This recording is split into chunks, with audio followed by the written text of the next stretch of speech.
चलिए मैं भी साथ में करता हूँ। इंक्रीजिंग डिक्रीजिंग का क्वेश्चन है, ट्रिग्नोमेट्रिक फंक्शन है। इसमें आपको पता होना चाहिए बस कि cos x कहाँ पॉजिटिव होता है, sin x कहाँ पॉजिटिव होता है। इसको डिफरेंशिएट करते हैं। चलिए अगर डिफरेंशिएट करेंगे तो f dash x is equal to क्या हो जाएगा, 4 sin क्यूब x, पावर आगे आ जाएगा, फिर sin x का क्या हो जाएगा cos x, प्लस यहाँ पे 4 आगे आ जाएगा 4 cos क्यूब x इंटू फिर cos x का क्या हो जाएगा माइनस sin x, ये हो जाएगा। या इसी को हम लोग dy बाई डी एक्स भी लिखते हैं। तो देखें क्या कॉमन है, 4 sin x cos x, 4 cos x sin x, 4 sin x cos x common है, 4 sin x cos x common है। यहां से क्या बचेगा sin square x minus cos square x, minus भी कॉमन ले लो तो minus 4x sin x cos x, ये हो गया cos square x minus sin square x। कोई बताएगा ये काहे का फॉर्मूला है? माइनस बाहर ले लिया तो पलट तो दिया मैंने, ये आगे आ गया, ये पीछे चला गया, प्लस हो गया माइनस हो गया। माइनस कॉमन लेने पे साइन बदल जाते हैं ना। नहीं नहीं नहीं, ये डायरेक्ट एक फॉर्मूला है, cos 2x, ये cos 2x का फॉर्मूला है बच्चों। जिनको नहीं पता है भैया याद रखो, 11th क्लास का फॉर्मूला है। चलिए अब यहां देखो मैंने 4 को 2 इंटू 2 में तोड़ लिया, क्यों? क्योंकि ये 2 sin x cos x sin 2x का फॉर्मूला होता है कि नहीं होता है? तो ये हो गया minus 2 sin 2x into cos 2x। फिर से ध्यान से देखो, ये 2 sin x cos x type का फिर फॉर्मूला बन गया। अब तुम लोग सोच के बताओ मैं अगले स्टेप में क्या लिखूं, सोचो अपने आप जल्दी से।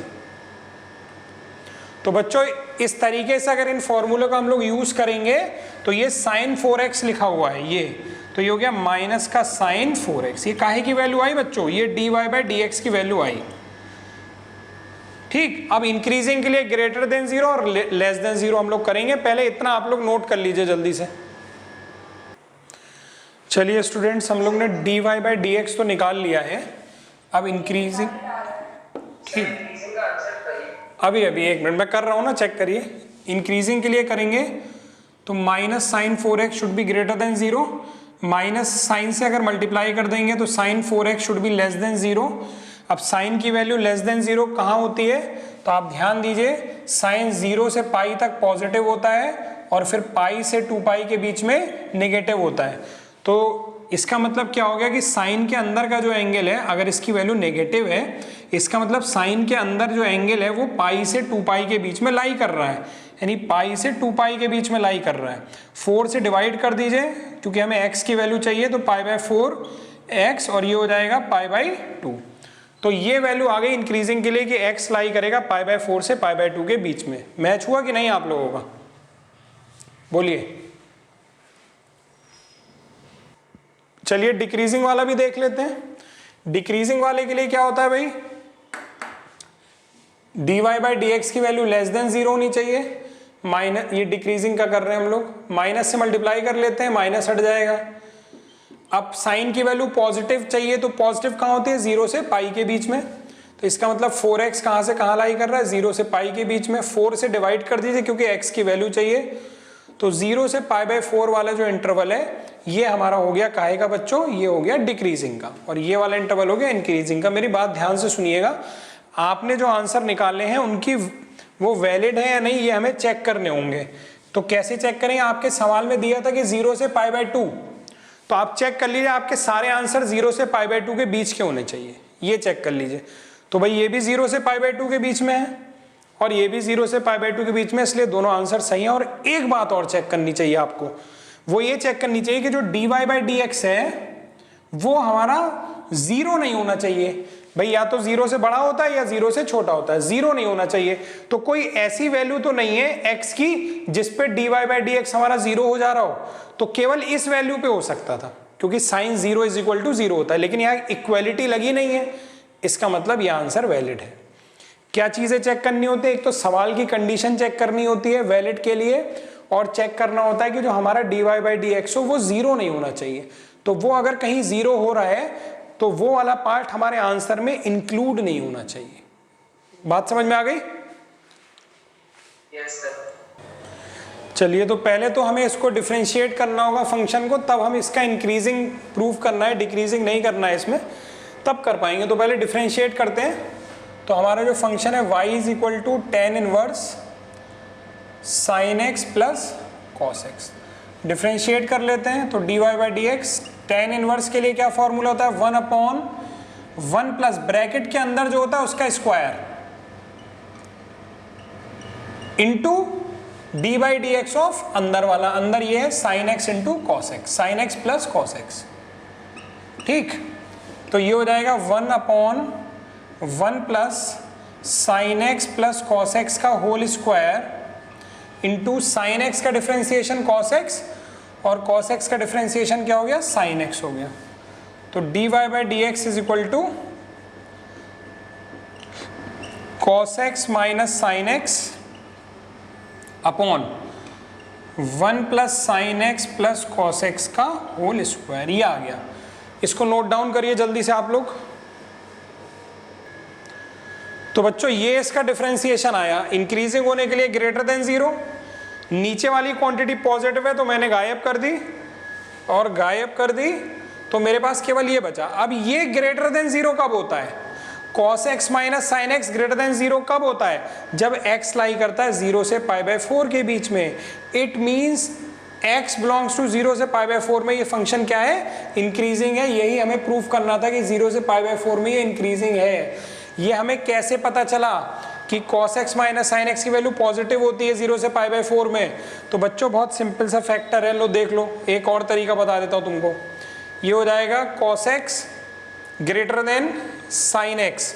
अब आप चेक करो, cos 0, cos 30, ये वैल्यू चेक करिए, cos 45, इनकी वैल्यू चेक करिए, और साइन की वैल्यू चेक करिए, 0, sin 30, sin 45।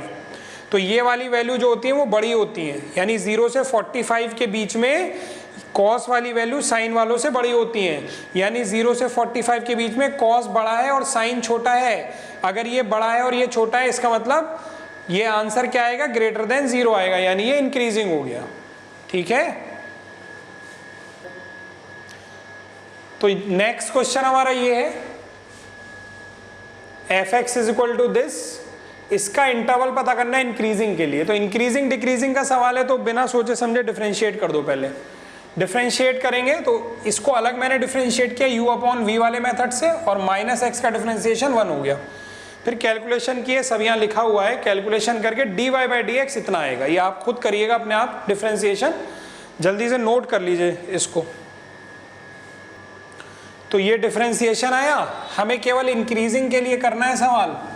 तो इंक्रीजिंग के लिए dy बाई डी एक्स क्या होता है, ग्रेटर देन जीरो होता है, यानी cos x into 4 minus cos X upon 2 plus cos X का whole square should be greater than zero. ये भी पॉजिटिव है और ये भी पॉजिटिव है, क्योंकि cos x की मैक्सिमम वैल्यू 1 होती है। तो 4 माइनस 1 3, तब भी पॉजिटिव ही आएगा। यानी कि ये भी पॉजिटिव, ये भी पॉजिटिव, इन दोनों को हटा सकते हैं। यानी कि क्या हो जाएगा, cos x greater than zero. और cos की वैल्यू ग्रेटर देन जीरो बच्चों कहाँ कहाँ होती है, अगर ध्यान से देखें तो फर्स्ट में और फोर्थ में।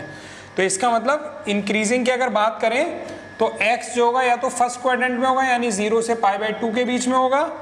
और दूसरा आंसर मैं इसलिए नहीं लूंगा क्योंकि मेरे को ये दिया हुआ है इंटरवल, यहीं तक के आंसर आपको बताने थे। तो देखिए 0 से π/2 में ये फंक्शन क्या हो गया, इंक्रीजिंग हो गया। एक बार चेक कर लो क्वेश्चन क्या था और हमने क्या निकाला है, क्या ये क्वेश्चन प्रूव हो पाया, चेक करिए। चलिए भाई, इस फंक्शन का हमें चेक करना है, प्रूव करना है कि स्ट्रिक्टली डिक्रीजिंग है इस इंटरवल में। तो इंक्रीजिंग की बात ही नहीं है। चलो सबसे पहले वही डिफरेंशिएट कर दें। तो y बराबर है 10x माइनस 4x, तो dy बाई डी एक्स बराबर क्या हो जाएगा भाई, 10x का डिफरेंशिएशन होता है sec स्क्वायर x, 4x का क्या हो जाएगा, 4 हो जाएगा। इसको थोड़ा और सॉल्व करें तो dy बाई डी एक्स बराबर क्या हो जाएगा, कॉस में चेंज कर लो। क्यों मैं कॉस में चेंज कर रहा हूँ? क्योंकि हम लोग को कॉस के बारे में आसानी से याद है कि 0 से π/2 में पॉजिटिव होता है, फोर्थ में पॉजिटिव होता है। सेक के बारे में जनरली इतना याद नहीं रहता, हालांकि है तो सेम। तो आप 1/cos² x - 4 कर लेते हैं, और इसको थोड़ा लिखेंगे तो 1 - 4 cos² x/cos² लिख सकते हैं। और थोड़ा लिखने की कोशिश करेंगे तो ये लिखा है 1² - 2 cos x का whole square upon cos² x। यहाँ a² - b² लगा सकते हो, यानी 1 - 2 cos x, और ये हो जाएगा 1 + 2 cos x upon cos² x। ये आ गया dy/dx। इससे ज्यादा सॉल्व नहीं कर पाओगे तुम। अब डिक्रीजिंग की बात कर रहा है तो लेस देन 0 का साइन लगाने की कोशिश हम लोग करेंगे। अभी पहले dy/dx निकालते हैं। आप यहां से देखो dy/dx, ये हो गया cos² x नीचे, और ऊपर अगर आप देखो तो cos x को अकेला कर लेता हूं, यानी 2 से डिवाइड कर लेता हूं इसमें। तो 2 से डिवाइड करूंगा तो ये हो जाएगा 1/2 माइनस cos x, और इसमें भी 2 से डिवाइड कर लेता हूं मैं, तो ये हो जाएगा 1/2 प्लस cos x। और अगर मैं 2 से डिवाइड करूंगा यहां और यहां, तो मुझे 2 से यहां भी मल्टीप्लाई करना होगा, 2 से यहां भी मल्टीप्लाई करना होगा, यानी एक साथ में चलेगा 4। यहां तक बताइए कोई डाउट है किसी को? बोलिए। हाँ, मुझे प्रूव करना है कि ये जो फंक्शन है वो स्ट्रिक्टली डिक्रीजिंग है। इसका मतलब ये dy/dx क्या होना चाहिए? लेस देन 0, यानी ये निगेटिव आना चाहिए। किस इंटरवल में? When x lies between -π/3 to π/3। तो एक एग्जाम्पल मैंने लिया, जैसे x की वैल्यू अगर 0 लोगे, बहुत ध्यान से सुनना बच्चों ये बात, इस पूरे सवाल की आत्मा यहीं पर है, यहां पर हर बच्चा फंस जाता है। मैं ये कह रहा हूं कि ये निगेटिव आना चाहिए अगर इसको स्ट्रिक्टली डिक्रीजिंग होना है इस इंटरवल में। तो इस इंटरवल में हम x की कोई एक वैल्यू रख के जरा चेक करते हैं। जैसे x की जगह 0 रखा हमने, -π/3 से π/3। तो जैसे आप यहाँ 0 रखोगे तो cos 0 1 होता है, 1/2 - 1 क्या हो जाएगा? निगेटिव हो जाएगा, और बाकी सारी चीजें पॉजिटिव है, तो निगेटिव आंसर आ जाएगा x = 0 पे। लेकिन बच्चों ये तो 1 पर आया ना आंसर, हमें सारे वैल्यू तो रख के हम चेक कर नहीं पाएंगे, तो कैसे चेक करें? आप मुझे बता सकते हैं कि cos की वैल्यू अगर x -π/3 से π/3 है तो cos की वैल्यू कहां से कहां होती है? कोई मुझे बताएगा कि cos π/3 की वैल्यू क्या होती है? बोलिए। π/3 यानी 60 डिग्री। 1/2। Very good, 1/2। यानी कि अगर मैं cos x लिखूं तो ये cos π/3 हो जाएगा, और ये वैल्यू कितनी हो जाएगी? ये अगर मैं सब में cos लगा दूं तो ये cos ऑफ -π/3 हो जाएगा। तो इसकी वैल्यू तो बता दी आपने 1/2। जरा इसकी वैल्यू बताओ कितनी होती है? बोलिए। 1/2। हाँ, क्योंकि cos के अंदर का माइनस गायब हो जाता है। 11th की बात है, cos के अंदर का माइनस गायब, यानी ये cos π/3, यानी इसकी वैल्यू भी 1/2 हो गई। तो यार ये बात हो गई कि cos x की वैल्यू 1/2 और 1/2 के बीच में है, और इससे तो रिजल्ट ये निकला कि भैया cos x की वैल्यू जो है वो 1/2 ही हो गई। भाई जब कोई वैल्यू 1/2 और 1/2 के बीच में, इसका मतलब उसकी वैल्यू कितनी हो गई? 1/2 हो गई। कोई डाउट इसमें?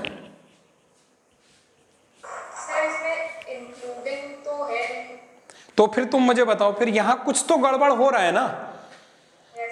कुछ तो गड़बड़ यहां हो रहा है। यही तो मैं कह रहा हूं, ये यहां पर जो डिस्कशन चल रहा है ये पूरे सवाल की आत्मा है। बोर्ड में अगर एग्जाम में क्वेश्चन आ गया और किसी बच्चे ने पहले से नहीं कर रखा है, गारंटीड बता रहा हूं, अच्छे बच्चे होंगे टॉपर, वही कर पाएंगे और कोई कर नहीं पाएगा। तो जो हम लोग सोच रहे थे कुछ गड़बड़ हो गया, लेकिन फिर भी चलो किसी बच्चे ने सोचा कि 1/2 से 1/2 के बीच में है, तो चलो cos x की वैल्यू 1/2 होगी। जरा cos x की वैल्यू यहां 1/2 रख के देखो, 1/2 माइनस 1/2 क्या हो गया? 0, पूरा हो गया 0, जबकि इसको क्या आना था?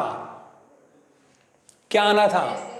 तो फिर मतलब कुछ गड़बड़ हो गया, क्योंकि यहां पे तुम्हारे जो आंसर आए हैं वो कहीं थोड़े से गड़बड़ है। अब कहां गड़बड़ है मैं बताता हूं, सबसे इंपॉर्टेंट बात है ये मैं बता रहा हूं। मैं खुद भी जब ये सवाल कर रहा था पहले कभी, तो मेरे को समझ में नहीं आ रही थी ये चीजें। फिर मैंने एक और तरीका लगाया, ग्राफ का। हम सभी लोगों को, बहुत ध्यान से देखना बच्चों, हम सभी लोगों को मालूम है कि जो cos x का ग्राफ होता है वो ऐसा होता है, ये है cos x का ग्राफ। ठीक है, बहुत ध्यान से मेरे सवालों के जवाब देना, बस 5 मिनट और क्लास चलेगी, दिमाग खुला रखो। ये होता है 0, ये होता है π/2, ये होता है -π/2।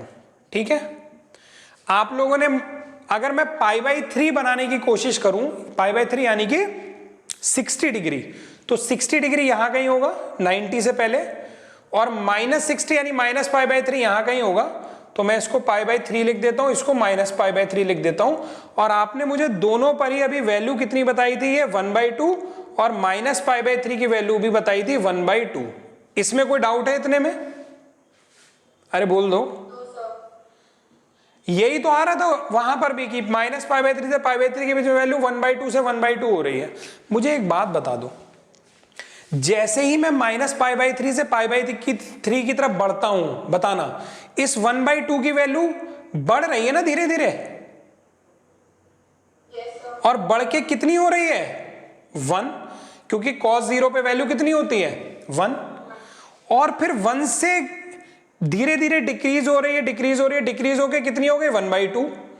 तो -π/3 से π/3 के बीच में जो cos x की वैल्यू है वो एक्चुअली 1/2 से 1/2 नहीं है, बल्कि 1/2 से 1 है। cos x की वैल्यू देख लो कहां से कहां जा रही है भाई, 1/2 और 1, चेक कर लो।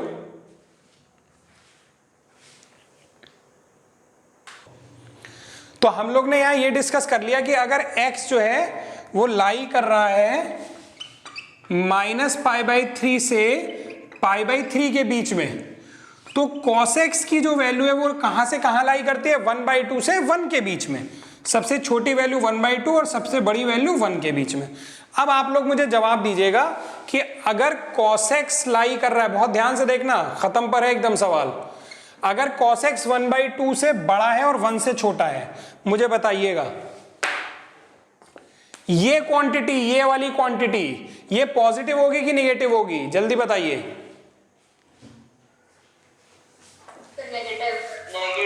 नेगेटिव होगी, क्योंकि ये 1/2 से, क्योंकि ये वैल्यू 1/2 से बड़ी है। अब 1/2 माइनस 1/2 से बड़ी वैल्यू, तो ये क्वांटिटी क्या आएगी, निगेटिव आएगी। ये क्वांटिटी बताइए क्या होगी, पॉजिटिव, क्योंकि 1/2 प्लस cos x की वैल्यू तो पॉजिटिव है, तो 1/2 प्लस पॉजिटिव वैल्यू क्या आएगा, पॉजिटिव आएगा। अब ये वैल्यू क्या है, पॉजिटिव स्क्वायर है, ये वैल्यू क्या है, पॉजिटिव। बताओ टोटल आंसर पॉजिटिव आएगा कि नेगेटिव आएगा, नेगेटिव आएगा। सो dy/dx is less than 0, that is the function fx जो हमारे सवाल में दिया था इज डिक्रीजिंग। क्यों डिक्रीजिंग, क्योंकि dy/dx क्या है, लेस देन 0, डिक्रीजिंग इन, कौन से इंटरवल की बात करी थी, इस पे इतना डिस्कशन किया है, इन -π/3 टू π/3। बहुत खतरनाक सवाल था, पूछ लो जो पूछना हो। तो बच्चों इस वीडियो में इतना ही रहेगा। आज हम लोग ने इंक्रीजिंग डिक्रीजिंग के कुछ ट्रिग्नोमेट्रिक फंक्शन के क्वेश्चंस किए हुए हैं। आई होप आपको समझ में आए होंगे। वीडियो पसंद आएगा तो लाइक शेयर सब्सक्राइब चैनल को करिए और कराइएगा। Thank you very much.